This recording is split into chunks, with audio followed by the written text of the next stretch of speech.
PTI रहनुमा की assembly बचाने की तजवीज़ मुस्तरद करते हुए वफाकी वज़ीर दाखिला राना सनाउल्लाह ने कहा है कि आईनी मामला है, पंजाब असेंबली तहलील हो चुकी है, इस मामले पर अब गौर नहीं हो सकता।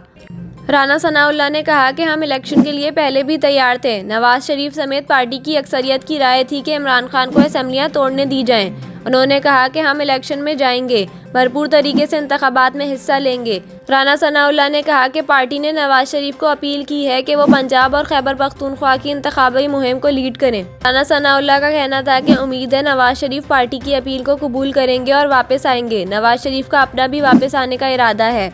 वाज़ेह रहे कि स्पीकर पंजाब असेंबली सिब्तैन खान ने तजवीज़ देते हुए कहा था कि अगर अपोजिशन आम इंतखाबात की तारीख पर हमसे बात करे तो असेंबली अब भी बच सकती है।